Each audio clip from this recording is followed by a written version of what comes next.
السلام عليكم ورحمة الله. كثير من الأصدقاء طلبوا مني طريقة ديال تركيب هذا الموجه. أول شيء سنتعرف على القطع التي تكون مع هذا الموجه. هذه الأسنان تكون خاص بالموجه،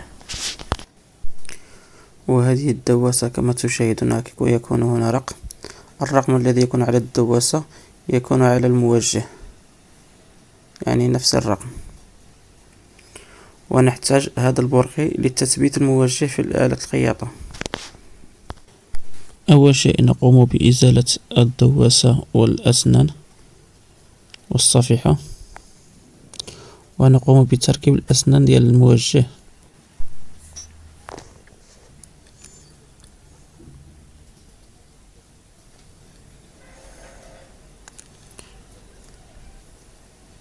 وهنا تكون هذه الصفيحة مناسبة مع الأسنان ديال الموجه. نقوم بتركيب هذه الأسنان.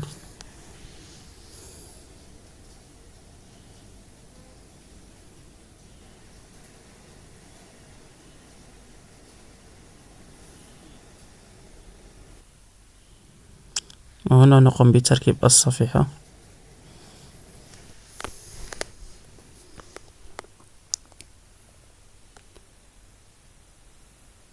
وتركيب الدواسة ديال الموجه.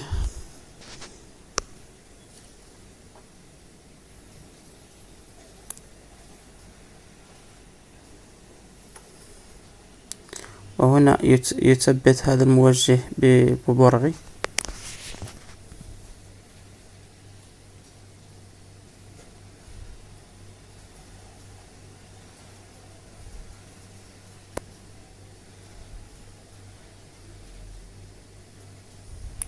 وهنا نقوم بالضبط الموجه مع الدواسة.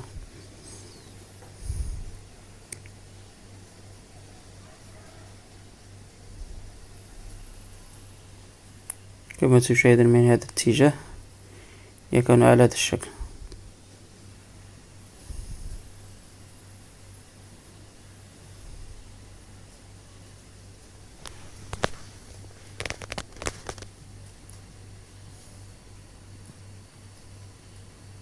وهنا نقوم بتثبيت جيد للموجه.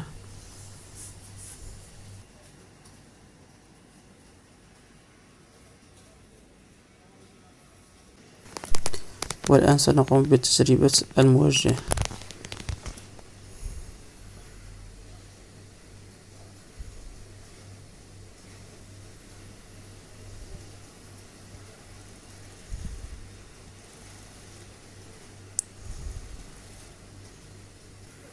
كما تشاهدون هذه طريقة الخياطة الموجه.